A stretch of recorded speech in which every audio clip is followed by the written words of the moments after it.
The Biden administration plans to resume the practice of flying Central American families arrested after crossing into the country illegally to spots along the border that can make it easier to expel them back to Mexico, according to government documents obtained by BuzzFeed News. The effort indicates that Mexico is willing to take families in certain parts of the border who are turned around by U.S. border agents under a Trump-era policy. As part of the process, families from El Salvador, Guatemala, and Honduras, also known as the Northern Triangle, are sent from one location on the border to areas like San Diego or El Paso where officials can turn back up to 100 people a day to Mexico.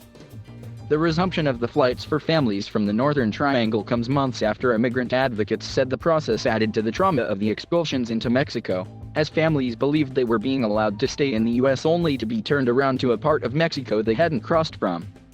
In May, CBS News reported that the Department of Homeland Security had suspended the use of so-called lateral flights. A spokesperson for the DHS said in a statement that the agency was working with Mexico to process individuals as safely and expeditiously as possible. Some of these individuals are then expelled to Mexico pursuant to the CDC order under the CDC's Title 42 Public Health Authority, they added. The operational need for these sector-to-sector transfers is assessed daily based on the processing capability and facility capacity of each sector. The Biden administration has been increasingly concerned about the high volumes of immigrants crossing the border and the issues facing the capacity to process them as it contends with the rapid spread of the Delta variant in the U.S.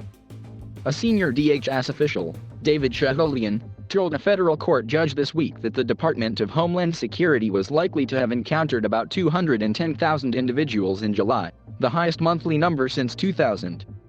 July also likely included a record number of unaccompanied child encounters.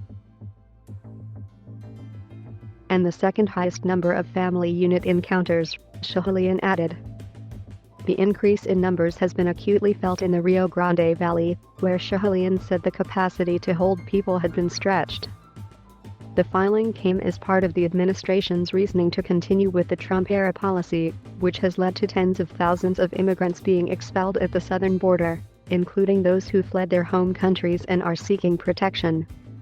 Since March 2020, border officials have used a section of the Public Health Code known as Title 42 to immediately turn back immigrants at the border in order to halt the spread of the coronavirus. Previously, immigrants had the opportunity to claim fear of being returned to their home countries, something that's unavailable when deported under Title 42. Overcrowding challenges DHS's ability to effectively execute many of its core public health mitigation and countermeasure activities. Additionally, higher rates of COVID-19 transmission within a DHS facility could quickly impede the department's ability to utilize that facility's maximum capacity, further lowering the overall processing and holding capacity along the southwest border, Shaholian said this week. The U.S. has also begun the process of flying those expelled under Title 42 into southern Mexico, DHS officials said, as an effort to combat people crossing the border repeatedly. Reuters first reported the news on Thursday. The number of families crossing the southern border and being allowed to stay in the U.S. has increased after Mexican officials passed a law prohibiting undocumented immigrant children from being held in their detention centers. With no space to hold the families in U.S. facilities, and Mexico refusing to take them back, they started to be released in Texas border cities. In April, Biden said he was negotiating with the president of Mexico to address the issue. "I think we are going to see that can change," he said, adding that the families should all be going back and that only unaccompanied children would be the exception. The ACLU had been in negotiations with the U.S. government for several months over blocking the use of Title 42 against families. The ACLU represents 6 families who fled their countries and were seeking safety in the U.S. Those negotiations broke down this week and the lawsuit is set to resume. Prior to the policy, the group contends, the families would have had a chance at seeking asylum at the border.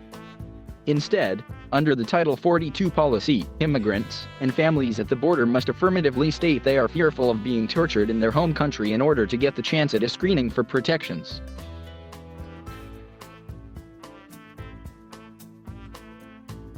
Thank you for watching. Please subscribe